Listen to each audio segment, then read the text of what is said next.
नमस्कार, सियासी अखाड़ा देख रहे हैं आप। मैं हूं आपके साथ वरुण गोयल। राहुल गांधी की लोकसभा से अयोग्यता का मामला गरमाया हुआ है। देश भर में राजनीति दिखाई दे रही है। प्रदेश में भी इसको लेकर के सियासी बयानबाजी हो रही है। कांग्रेस की ओर से सत्याग्रह किया गया है, जगह जगह धरना प्रदर्शन हो रहे हैं, आरोप प्रत्यारोप हो रहे हैं, वार पलटवार हो रहा है। यानी कि ये मामला अभी काफ़ी गर्म है। प्रदेश में किस तरीके से नेता अपने अपने तरीके से इस मुद्दे पर अपनी बात रख रहे हैं और देश के साथ साथ प्रदेश में ये मामला कितना गर्म है उसे समझेंगे। पहले रिपोर्ट देखिए। राहुल गांधी की संसद सदस्यता रद्द होने पर हरियाणा कांग्रेस भी विरोध की राह पर है। दिल्ली के साथ ही हरियाणा भर में कांग्रेसी नेताओं ने सत्याग्रह किया। चंडीगढ़ में सत्याग्रह के दौरान पूर्व सीएम भूपेंद्र सिंह हुड्डा ने कहा, हम इस फैसले से सहमत नहीं। इसका पूरे हरियाणा प्रदेश में विरोध हो रहा है। जहाँ तक कानूनी प्रक्रिया है, कानूनी प्रक्रिया का तो कानून प्रक्रिया के हिसाब से हम जवाब देंगे पार्टी। लेकिन मैं भी एक वकील रहा हूँ और भी हमारे साथी पत्रकार साथी भी जो कानून को थोड़ा बहुत समझते हैं, ये जो फैसला दिया है वो उससे हम सहमत नहीं हो सकते। राहुल गांधी की संसद सदस्यता रद्द होने को लेकर हरियाणा कांग्रेस अध्यक्ष उदयभान ने कहा, पार्टी इस फैसले का पुरजोर विरोध करेगी। इस फैसले को लेकर पार्टी ऊपरी अदालत तक लड़ाई लड़ेगी। उदयभान ने कहा कि इस फैसले को लेकर हम कानूनी तौर से लड़ाई लड़ेंगे और जीतेंगे। ठीक है, नहीं, राहुल जी ने कोई गलत बयान नहीं की, किसी जाति को कोई उन्होंने टारगेट नहीं किया। उन्होंने भ्रष्टाचार को टारगेट किया, जो नीरव मोदी का भ्रष्टाचार था।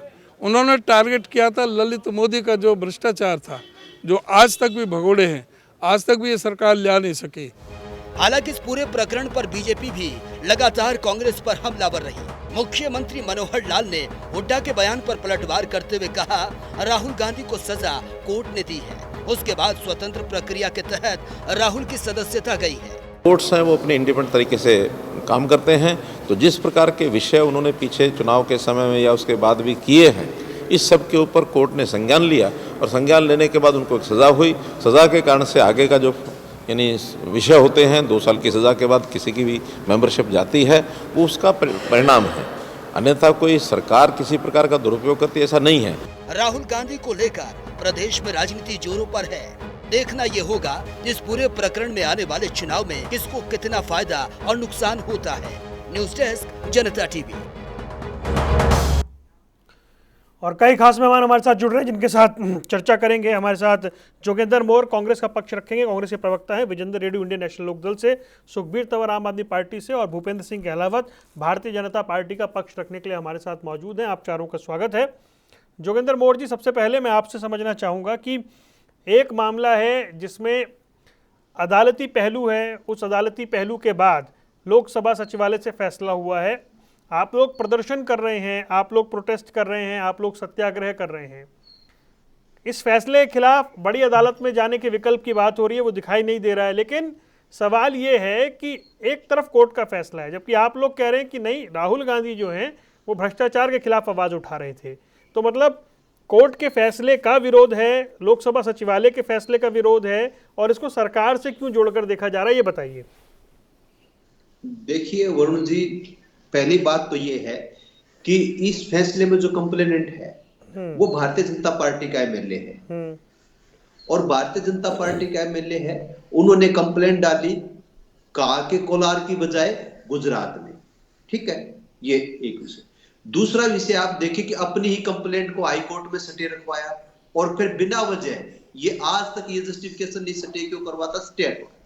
ठीक है, ये इसका कानूनी पहलू है। कोर्ट के जो निर्णय है उसका सबको सम्मान करना पड़ता है, कांग्रेस पार्टी भी उसका सम्मान करती है। अब कोर्ट ने क्या किया, कोर्ट ने निर्णय देने के उपरांत 30 दिन का टाइम दे दिया। वो 30 दिन का टाइम है कि आप लीगल रिकोर्स, देखो अगर कोर्ट के फैसले से कोई सहमत नहीं है, हम सहमत नहीं है कोर्ट के फैसले से, आज तक भारत के उसमें किसी की भी मैक्सिमम सजा नहीं हुई है। इसके जो लीगल पहलू है उन पे आप बात करके देख लीजिए कि जो है क्रिमिनल कंप्लेंट है वो जहां पे ऑफेंस क्रिएट होता है, जहां पे एक्ट क्रिएट होता है वहां होगी गुजरात में। ये इसके लीगल पहलू, इन पे अलग से चर्चा हो सकती है। ये एक लीगल रिकोर्स है। ठीक है, अब जितनी अब बजट सत्र चला हुआ है और भारतीय जनता पार्टी को ऐसी क्या जल्दबाजी थी कि 30 दिन में अगर हम अपील में जाते हैं, कोर्ट हमें रिलीफ देता है तो ठीक है। आज तो कोर्ट ने 30 दिन की मोहलत दे रखी है ना, हमें एक 30 दिन की मोहलत दी है। उस 30 दिन की मोहलत में हमें यह कहा है कि लीगल रिकॉर्ड, अगर मान लो, एक वरुण जी एक बात, हम लीगल रिकॉर्ड्स के लिए 30 दिन के लिए जाएंगे, वो 800 पेज का वो है, बड़ा लंबा बड़ा फैसला है, गुजराती में है, उसकी इंग्लिश में ट्रांसलेशन होगी, और फिर जब जिस प्रकार से हुआ है उसमें हमारे लीगल एक्सपर्ट जो टीम है, जो हमारे पास 30 दिन का टाइम है, तो उसको हम पूरी तैयारी करके उसको जाएंगे। अब जो 30 दिन का समय था, उसमें ऐसी क्या जल्दबाजी थी जब राहुल जी जेपीसी की मांग कर रहे हैं अदानी के मामले में, और ऐसे समय में जब भ्रष्टाचार को मुद्दा बना के उठा रहे हैं, मतलब राहुल जी वहां जाते हैं, संसद स्थगित कर दी जाती है, और फिर पता चलता है कि उनकी सदस्यता भी रद्द कर दी गई है। तो जब ऐसी क्या जल्दबाजी थी, और जो आदेश आया है मतलब पार्लियामेंट सचिवालय का, उस पे एक्स्ट्रा ऑर्डिनरी लिखा हुआ है। ऐसे कौन से एक्स्ट्रा ऑर्डिनरी सर्कमस्टांसेस थे?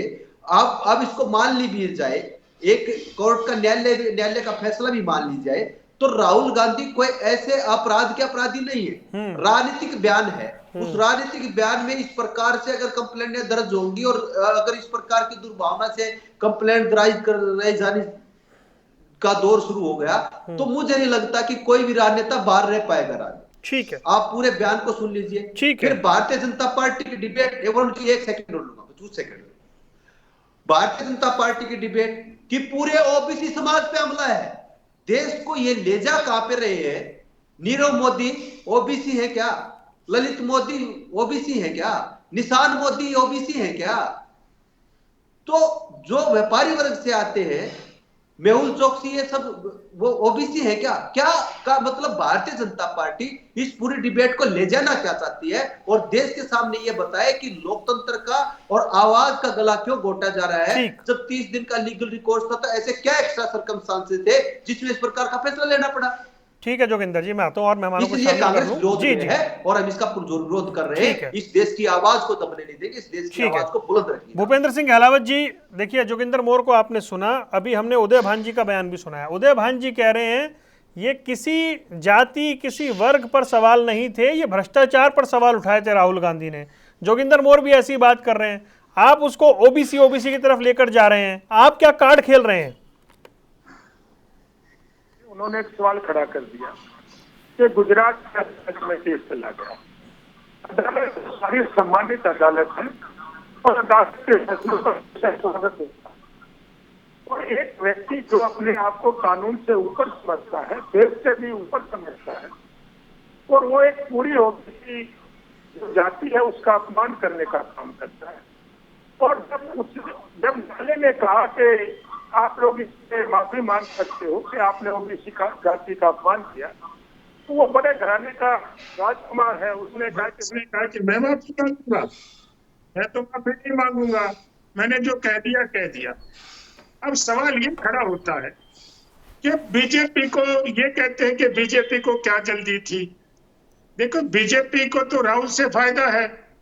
सारी कितनी भी अपोजिशन की पार्टी है, वो सब ये कह रही है कि जब तक राहुल रहेगा मोदी जी को तो कोई खतरा नहीं, मोदी जी तो प्राइम मिनिस्टर बनते रहेंगे, फिर हम क्यों हटाते? ममता बनर्जी ने क्या कहा, अखिलेश यादव ने क्या कहा, और तेजस्वी यादव ने क्या कहा, और जो दिल्ली के मुख्यमंत्री अरविंद केजरीवाल, उन्होंने क्या कहा। हमारे को क्या दिक्कत है? हमारे को कोई दिक्कत नहीं, लेकिन कानून से कोई ऊपर नहीं है। जब कानून का फैसला आ गया, तो ये मैं कहता हूं जो 2013 और 2018 में जो डिसीजन आए, उसका मैं तो स्पष्ट है कि जिस दिन से डिसीजन आ जाएगा, ये उसी दिन से लागू हो जाएगा। और ये तो इनको चाहिए था। आज कांग्रेस राहुल गांधी से छुटकारा पाना चाहती है। कांग्रेस के पार्टी के जितने सीनियर लोग हैं, जब मनमोहन सिंह जी प्रधानमंत्री थे और कैबिनेट में सारे सीनियर लोग थे, जो कैबिनेट ने और मनमोहन सिंह जी ने जिस ऑर्डिनेंस को लाने के लिए सदन में रखने की बात करी थी और उसका इसने पाड़ के फेंक दिया था, सभी लोग आहत हुए थे। वो सारे लोग कांग्रेस से छुटकारा पाना चाहते हैं। और जब ये सबके बयान आए, सारी अपोजिशन ये कहने लगी कि राहुल को एक तरह से, भाई राहुल अगर रहेगा तो हम कांग्रेस से कोई भी बात नहीं करेंगे, कोई भी हाथ नहीं मिलाएंगे। तो ये कांग्रेस के लोगों का ही षड्यंत्र है। वो राहुल गांधी से पीछा छुड़ाना नहीं नहीं, चाहते हैं। आप मेरे और प्रश्न का जवाब नहीं दे रहे हैं गहलावत साहब। मैं पूछ रहा हूं कि आप क्यों ओबीसी कार्ड खेल रहे हैं? पूरा ओबीसी समाज कैसे आ गया भाई? कांग्रेस से पूछ रही है। वरुण जी, हम ये कह रहे हैं ललित मोदी, निषाद नहीं नहीं, मोदी। मैंने पूछ लिया सवाल, मैंने पूछ लिया, मुझे जवाब लेता हूं मैं। हाँ जी, मैं जवाब दे देता हूँ। ये मेरे साथी मोर साहब ने सवाल किया, क्या ओबीसी व्यापारी नहीं हो सकते? क्या मोर साहब भी तो जाट है, तो ये जाट नहीं रहेंगे अगर वकील या व्यापारी बन जाएंगे? तो जो कास्ट होती है वो कास्ट होती है। मोदी ओबीसी कास्ट है और सारी कास्ट का अपमान करने, सारी ओबीसी, सारे पिछड़े वर्ग का अपमान करने का राहुल गांधी ने कर दिया और उसको उसकी सजा मिली। देखिए, ये तो न्यायालय का फैसला है। मोर साहब हमारे बीजेपी का फैसला नहीं है। अरे मोर साहब हमारे बीजेपी का फैसला नहीं है, ये न्यायालय का फैसला है। न्यायालय ने आप लोगों के खिलाफ फैसला दिया है, आप उसका स्वीकार कर रहे हैं। आपके खिलाफ। अच्छा ठीक है। अच्छा दोनों रुकिए एक बार, जी जी दोनों रुकिए एक बार, मैं रेडू साहब को और शामिल कर लूं, फिर वापस लौटता हूं। विजेंद्र रेडू जी, अब सवाल नफा नुकसान का है। अग्रेशन दिख रही है, आर पार की लड़ाई दिख रही है, तीखी बयानबाजी हो चली है। हमने सुना कि प्रियंका गांधी ने क्या कुछ कहा अभी, और दूसरे नेता भी क्या कह रहे हैं। नफा नुकसान, और प्रदेश में भी देखिए, चाहे बीजेपी की ओर से हो या कांग्रेस की ओर से हो, खुल के बयानबाजी हो रही है, क्योंकि मामला राहुल गांधी का है। आपका राजनीतिक अनुभव क्या कहता है, इसमें फायदा किसको हो रहा है, नुकसान किसको हो रहा है? देखिए, फायदा नुकसान की बात है तो नुकसान तो देखिए, भारतीय जनता पार्टी को तो उसका कोई बेनिफिट मिलने वाला नहीं है इस बात का, क्योंकि जिस प्रकार से षड्यंत्र के तहत ही ये कार्य हुआ है और ये चाहते हैं कि हम ओबीसी करके ओबीसी का कार्ड खेलने का ये जो प्रयास किया जा रहा है, इससे इनको कोई ज्यादा बड़ा बेनिफिट होगा हम मैं नहीं मानता। मैं तो कहता हूं कि बिल्कुल ही नहीं होगा। और दूसरी बात, एक ऐसी प्री पार्टी जो कांग्रेस ने शुरू की थी हरियाणा प्रदेश की, यदि हम बात करें हरियाणा प्रदेश में, जिस प्रकार से 2013 में चौधरी ओम प्रकाश चौटाला को एक षड्यंत्र के तहत कांग्रेस पार्टी ने ही जेल करवाने का काम किया था, क्योंकि 2004 की एफआईआर में उनका नाम नहीं था और 2006 में भूपेंद्र सिंह हुड्डा की सरकार आ चुकी थी, उस समय अलग से नाम दर्ज करवाया गया था जिसके आधार पर उनको सजा हुई थी। ये प्री पार्टी तो कांग्रेस ने ही शुरू की थी, लेकिन मैं ये मानता हूं कि ये प्री पार्टी बहुत गलत है, ऐसी नहीं होना चाहिए। ऐसा कोई भी पार्टी का नेता नहीं जो स्टेज पर चढ़ करके उन्होंने ऐसे शब्द ना कह रखे हो जिसके ऊपर मुकदमा दायर हो सकता है। छोटे से लेकर बड़े तक हर नेता ने ऐसा किया हुआ है। और जहां तक कांग्रेस को फायदे की बात यदि मैं करूं, कांग्रेस को तो फायदा होगा किस बात का? कांग्रेस तो ऑलरेडी ही भूपेंद्र सिंह के साथ अंडरग्राउंड मिली हुई है, इनको तो फायदा नुकसान से कोई मतलब ही नहीं है। हरियाणा प्रदेश में जिस प्रकार से आज चंडीगढ़ की पीसीबी मैंने सुनी थी, वहां पर जो एक ड्रामा किया जा रहा था, नए पुराने व्यक्तियों को फटका पहना करके दिखाया जा रहा था कि इतने आदमियों को आज पार्टी ज्वाइन की है, तो कांग्रेस पार्टी का तो हरियाणा प्रदेश में जन आधार ही नहीं है, क्योंकि इनके घर की ही इतनी कहर है कि लोग इनको चाहते ही नहीं है। और जिस प्रकार से ये दिखावा करते हैं, इससे और नेगेटिव इनके खाते में जा रही है। सरकार की जनविरोधी नीतियां और कांग्रेस की आपसी फूट, इनका पूरी तरह से जो ना सुपड़ा साफ होने वाला। इंडियन नेशनल लोकदल पार्टी जो परिवर्तन यात्रा निकाल रही है, चौधरी अभय सिंह जी चौटाला जिस प्रकार से पार्टी के एकमात्र विधायक होते हुए भी इतनी जबरदस्त तरीके से आवाज उठा रहे हैं, विपक्ष की भूमिका निभा रहे हैं, इसलिए ये सारा जो है इंडियन नेशनल लोकदल पार्टी को रोकने के लिए षड्यंत्र के तहत ऐसा किया जा रहा है। इंडियन नेशनल लोकदल पार्टी 2024 में हरियाणा प्रदेश में अपनी सरकार बनाने जा रही है। वरुण जी मुझे बताइए, आप ये बताइए, एक चलो हमने सुना है जोगेंद्र मौर्य जी तो एडवोकेट हैं, लेकिन हमारी भी एज बहुत होगी, राजनीति करते हुए बहुत होगी। कर्नाटक में भाषण दिया जाता है, ये माना जाता है कि जहां ऑफेंस होता है उसी स्टेट में उसके ऊपर मुकदमा दायर होता है। वो मुकदमा होता है यहाँ पर गुजरात में, और फिर विधायक गुजरात में है ना, पूर्णेश मोदी, जो पूर्णेश मोदी है गुजरात में विधायक है, लेकिन भाषण उसमें महाराष्ट्र में दिया जाता है। तो वहां भी तो भाजपा के बहुत सारे कार्यकर्ता, बहुत सारे वहां मुकदमा दायर न करवा करके इन्होंने यहाँ पर करवाया, और फिर उसके बाद खुद जाकर के कंप्लेनेंट जो है वो स्टे ले लेता है, और स्टे लेने के बाद खुद ही जाकर के खुलवा करके 7 दिन में फैसला हो जाता है। और उन्होंने क्या कहा, देखिए मैं बिल्कुल एक गलत तरीके से ये किया गया है, मैं उसी के ऊपर एक पंचायती तौर पर बात कर रहा हूं। उन्होंने कुछ भी ऐसी बात नहीं कही, उन्होंने कहा था कि तो सभी चोरों के सरनेम मोदी क्यों होते, ये उन्होंने उनका स्पीच है, सभी चोरों के सरनेम मोदी क्यों होते, और उन्होंने चोरों के नाम भी गिनवा दिए। मोदी है, तो इसमें कहाँ मुकदमा बनता है? अरे मुकदमे तो कांग्रेस वाले बनवा क्या सकते हैं, इतने ज्यादा मुकदमे कांग्रेस के बनवाते हैं। वकील फिर पैरवी ठीक से नहीं कर पाए? कांग्रेस ने पैरवी ठीक से नहीं की, चाहे उसके पीछे कोई भी राज रहा हो। अदरवाइज तो बीजेपी से पता नहीं कांग्रेस डरी हुई है, मैं तो ये कहता हूं दबी हुई है। हमेशा कांग्रेस पार्टी डिफेंसिव मूड में चलती है। अदरवाइज जिसके एक वरिष्ठ ठीक। सीनियर मोस्ट लीडर को इस तरह की सजा सुनाई गई है, वरना और वो कांग्रेस में तो सत्याग्रह पूरी कर फौज रहे ही हैं वहां वकीलों की है, बैठ ऊपर से नीचे तक सारे मंत्री वकील ही ऊपर से होते थे। वकीलों की फौज है। और यही देख लो ना, उन्होंने कहा कि सभी चोरों के सर ने मोदी क्यों होते? बताइए इसमें सभी चलिए, पूरे ये तो समुदाय अदालत का को फैसला है ना सर, उस पर तो हम टिप्पणी नहीं कर सकते, कोर्ट का फैसला है। नहीं, भाई मैं मैं कर रहा आप तो हूं, ये लेकिन पूछ रहे हैं फिर पैरवी ठीक नहीं पैरवी हुई। करता है। ठीक है, मैं आपके पास आता हूँ सुखबीर पैरवी- तंवर साहब। जी जी, सुखबीर तंवर साहब, ये जो दो बातें हैं, एक तो प्रदेश के अंदर ये जो मामला गरमाया हुआ है, क्या कांग्रेस बीजेपी में इससे सीधी सीधी फाइट होती हुई दिख रही है, एक, और दूसरा जो ओबीसी फैक्टर है उस पर सवाल है। आप कहते हैं आप कांग्रेस का विकल्प बनने को तैयार हैं, कांग्रेस खत्म हो रही है, कांग्रेस यहां पर ऐसा लग रहा है कि सहानुभूति उसको वो मतलब लेने की कोशिश कर रही है। देखिए वरुण, कार से अभी सभी प्रवक्ता, ये जो प्रकरण है इस क्रोनोलॉजी को समझने की जरूरत है। पहली बात तो जैसे इंडियन नेशनल लोकदल के प्रवक्ता कह रहे थे कि ये विषय दूसरे स्टेट का था, वहां पे क्रिमिनल केस दर्ज नहीं हुआ और ये गुजरात में हुआ। गुजरात में किसने कराया? निश्चित तौर पे भारतीय जनता पार्टी के विधायक ने करवाया। और उसमें जिस प्रकार से कंप्लेंट ने कहा कि राहुल गांधी व्यक्तिगत तौर पे पेश हूं, उस वक्त के जज साहब ने इस बात को सिरे से नकार दिया और जब उनकी बात नहीं मानी गई तो उनकी दाल नहीं गली। सुखबीर जी देखिए, मैं माफी के साथ कह रहा हूं कि हम अदालत के फैसले पर टिप्पणी ना करके मैं अदालत के फैसले पे टिप्पणी नहीं कर रहा हूं, लेकिन जो सिलसिला है वो तो हम कहेंगे ना, वो तो समझाने का प्रयास करेंगे ना। निश्चित तौर पे हाई कोर्ट गए, हाई कोर्ट से स्टे लिया, और जैसे ही मोदी अपना ये प्रकरण आया, इसका अडानी वाला प्रकरण, गौतम अडानी का प्रकरण, जिस प्रकार से इस मामले की स्टे वेकेट करके और जिस गोली की रफ्तार से त्वरित कार्रवाई, और जितनी इतनी इस देश में हम तो स्वागत करेंगे न्यायपालिका का, अगर इतनी जल्दी सारे मामलों का निर्णय हो जाए। ये जो अरबों केस इस भारतवर्ष में पेंडिंग है, अगर इसी त्वरित कार्रवाई से सारी कार्रवाई हो जाए तो ये बहुत स्वागत योग्य है। ठीक, अदालत में टिप्पणी नहीं है, लेकिन जिस प्रकार की तत्परता दिखाई गई है उस पर जरूर टिप्पणी बनती है। मैं ये पूछ रहा हूं आपसे, ओबीसी का अपमान वाला मामला। जी, मैं वरुण उसी पे आ रहा हूं। भारतीय जनता पार्टी का अतीत है, इन्होंने हमेशा जाति और धर्म पे समाज को बांट के राजनीतिक रोटियां अतीत में भी सेकी हैं, फिर सेकने का प्रयास कर रहे हैं।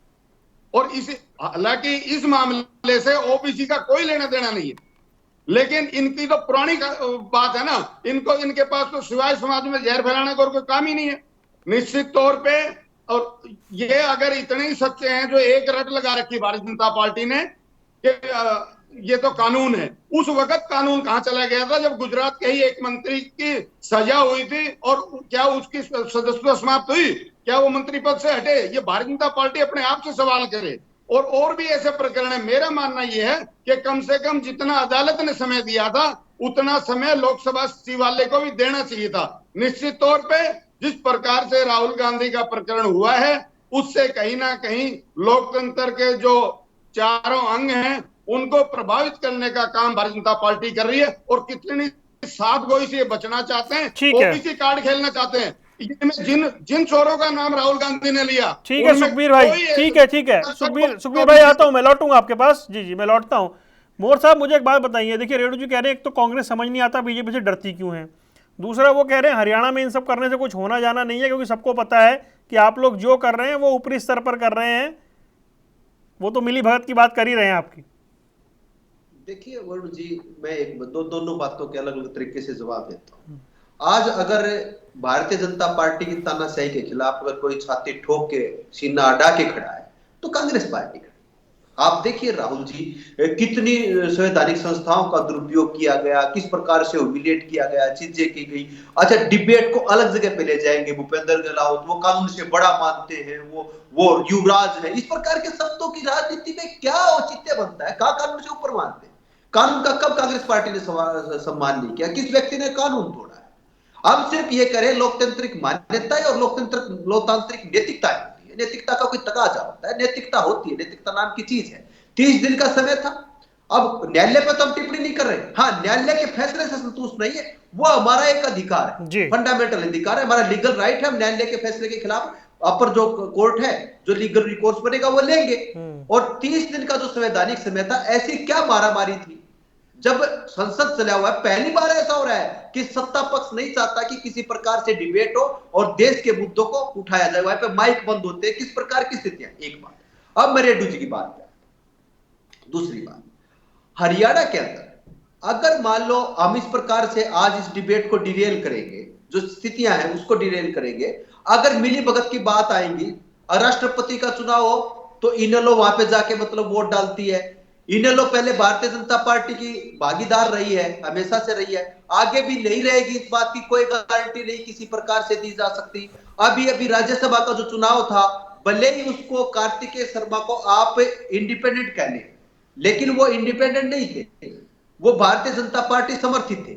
ऐसी स्थिति में भी वहां जाके जो वोट डाल के और मतलब भारतीय जनता पार्टी समर्थित जो है उसको जिताने का काम किया है। ठीक है, तो इस प्रकार से मिली भगत की, कांग्रेस को तो कोई मिली भगत की जरूरत नहीं है। और रही बात तो वैचारिक मतभेद की चीजों की, वो हर पार्टी में होते। अब भारतीय जनता पार्टी के अंदर अगर स्थिति देखेंगे आप, चौधरी वीरेंद्र सिंह जी क्या कहने लग रहे हैं राहुल गांधी जी के बारे में। ठीक है, अरविंद शर्मा यहाँ के पूर्व विधायक पे आरोप लगाते हैं, चीजें होती हैं। अब जसपा और भाजपा गठबंधन की बात कर लीजिए, रामकुमार गौतम कब से क्या कर रहे हैं। जोगीराम सियाग ने इनकी पार्टी में होते हुए, गठबंधन में होते हुए विधानसभा में आप सुन लीजिए, अगर कांग्रेस संसद से लेकर सड़क तक कर पार्टी लड़ रही है तो कांग्रेस लड़ रही है। और जब कांग्रेस पार्टी ने उस वक्त 31 सीटें ली, जब 75 पार का नारा था वो, जब 75 पार की बात कम से कम इस टाइम तो पूरे विपक्ष को एकजुट होना चाहिए। अब पूरा देखो, सेंटर में तो पूरा विपक्ष जो है एकजुट है। हम विपक्ष का धन्यवाद भी करते हैं। हमारे राष्ट्रीय अध्यक्ष जी ने प्रदेश पूरे में विपक्ष का 18 के 18 पार्टियां हमारे साथ आई है, लगभग 150 से लेकर 200 सांसदों तक विरोध दर्ज कराया है। अगर हम कमी होती तो पूरा विपक्ष मतभेद बुलाकर, आप देखिए, चाहे ममता बनर्जी थे, चाहे अरविंद केजरीवाल जी थे, चाहे अखिलेश यादव जी थे, चाहे मतलब कोई भी था, आप विपक्ष के जितने भी नेता हैं, चाहे मतलब अपने ठाकरे हैं, ठीक है, तो उद्धव ठाकरे जी हैं, तो सब के सब ने क्या है, आप उनकी टिप्पणियां देखिए कि इस प्रकार से कि भारतीय जनता पार्टी ने लोकतंत्र की हत्या करने का काम किया है। इस प्रकार की जो है सारा विपक्ष, समूचा विपक्ष ने जो है आज एकजुट होकर प्रदर्शन किया है और लोकसभा में, राज्यसभा में आवाज उठाई है राहुल जी के निष्कासन के खिलाफ। तो ये बात साबित करती है किसी एक व्यक्ति के निष्कासन के खिलाफ प्रदेश में भी एकजुट है क्या विपक्ष? मेरा सवाल का जवाब दीजिए ना जल्दी से। जी, प्रदेश में विपक्ष कांग्रेस ही है और तो कुछ है ही नहीं, बाकी विपक्ष है ही नहीं, वो तो आने वाला समय है और तो कुछ है ही नहीं। यही सुनना था मुझे। विजेंद्र जी आता हूँ, एक बार आ रहा हूँ। ठीक है, मैं आता हूँ, मुझे यही सुनना था।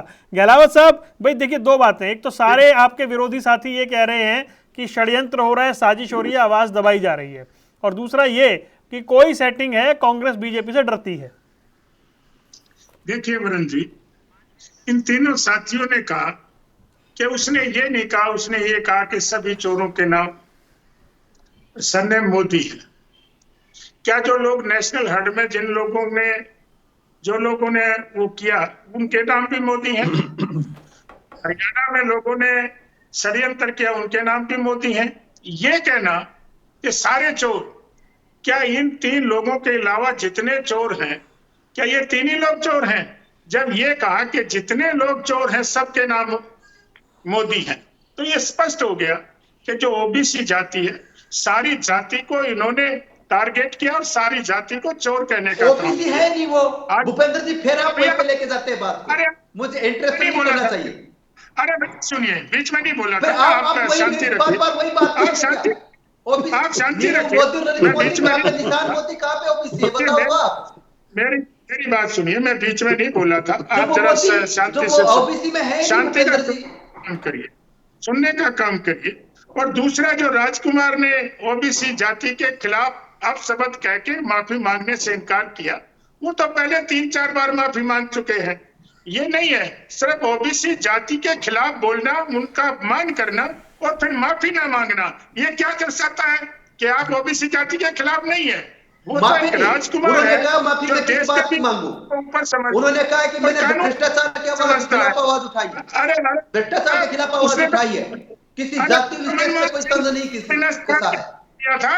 कोई जाति विशेष की बात नहीं हुई है। समझता है, देश से भी ऊपर समझता है, वो कानून से भी अपने आप को ऊपर समझता है। ये नहीं कहा कि सारे मोदी चोर हैं, ये कहा है कि सारे के सारे चोर मोदी क्यों हैं, सारे के सारे चोर मोदी क्यों हैं, सारे के सारे मोदी चोर हैं, ये नहीं कहा है। सारे के सारे चोर मोदी क्यों पाए गए हैं, ये सुन लो, उसने ये कहा सारे चोरों का नाम सरनेम मोदी है।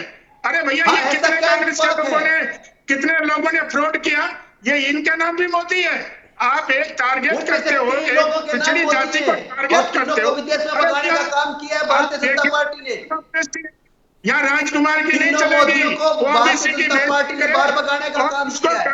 ऊपर नहीं है, कानून ने उसको ठोकने का काम किया है और नियमानुसार उसकी सजा हुई है और नियमानुसार उसको लोकसभा से हटाने का काम हुआ है। आज सारे जितने लोग भ्रष्टाचार में लिप्त हैं, वो सारे इकट्ठे हो गए हैं। ये कोई राजनीति की बात, ये प्रजातंत्र की बात करते हो। लोकतंत्र का लिहाज नहीं है आपके अंदर। जब इमरजेंसी आप लोग प्रजातंत्र की बात करते हो, आपको क्या मालूम है प्रजातंत्र का? अरे भैया 75। अच्छा रुकिए, दोनों रुक जाइए भाई, दोनों रुक जाइए, उलझिए मत, रुक जाइए, दोनों रुकिए। गलावत साहब रुक जाइए। अच्छा रुक जाइए, गलावत साहब रुक जाइए, मैंने पर्याप्त मौका दे रहा हूं मैं बात करने का। एक बार रेडू जी के पास आते हैं। रेडू जी देखिए, अभी जोगिंदर मोर कह रहे थे देश में या केंद्र में तो विपक्ष एकजुट है, हरियाणा में विपक्ष सिर्फ कांग्रेस है, तो एकजुट होने की तो बात ही नहीं बची। चलो अच्छी बधाई देता हूं, ये विपक्ष ही बना रहे आगे भी और विपक्ष की भूमिका निभाते रहे, इसके लिए हम एडवांस में इनको बधाई दे देते हैं। दूसरी बात, जो अभी गहलोत साहब बड़ा जोर दे रहे हैं, ये कह रहे हैं कि उन्होंने ये कहा वो कहा, भाई बिल्कुल स्पष्ट बात है, ये गलत प्रथा शुरू की जा रही है। गहलोत साहब पूरा प्रदेश समझता है, इस बात को देखता है।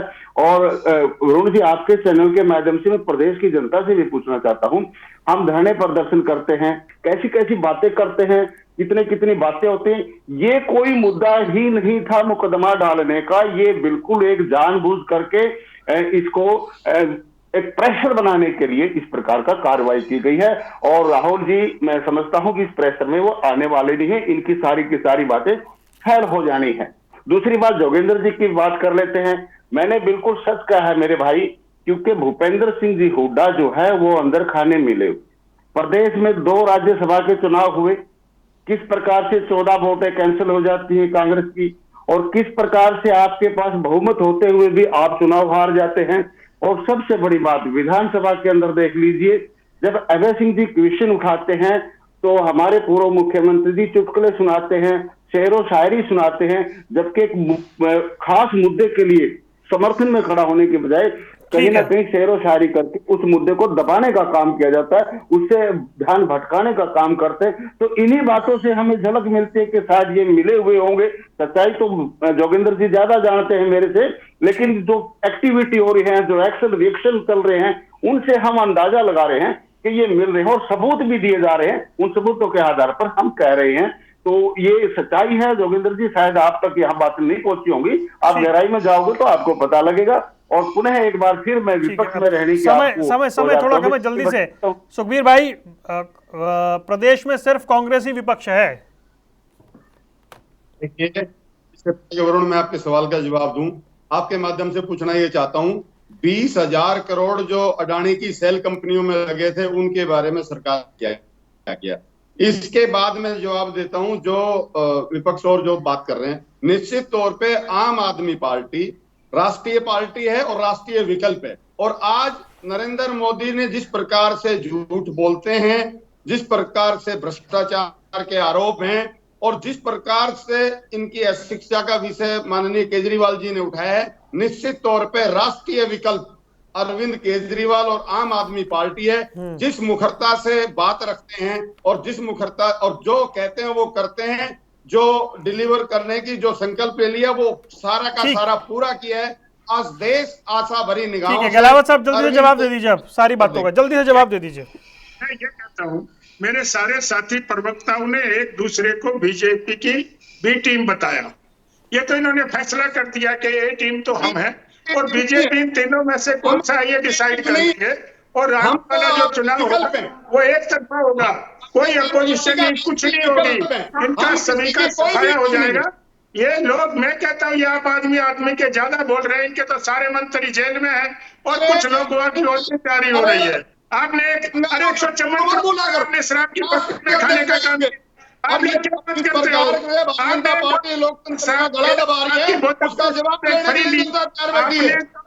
और मैं आज स्कूलों में कहता हूँ आपके मनीष सिसोदिया खिलाफ कुछ कर पाएंगे। 140 करोड़ रुपए का एडमिशन खाने का आप लोगों ने काम किया शराब माफियों से। आप कहाँ विकास की बात करते हो? आप कहाँ विकल्प बनने की बात करते हो? पार्टी का कोई विकल्प नहीं है। ठीक है जी, तो चाहते हैं कि थोड़ी बहुत मैं माफी चाहता हूँ, समय इतना ही है मेरे पास, चर्चा कहीं और भी जा रही है। मूल प्रश्न यही था कि देश प्रदेश में राजनीति इस पूरे मुद्दे पर कहाँ है। आप चारों मेहमानों का जुड़ने के लिए बहुत बहुत शुक्रिया। सियासी अखाड़ा देख रहे थे आप, यहाँ रुक रहे हैं कुछ देर के लिए। खबरों का सिलसिला लगातार जारी है।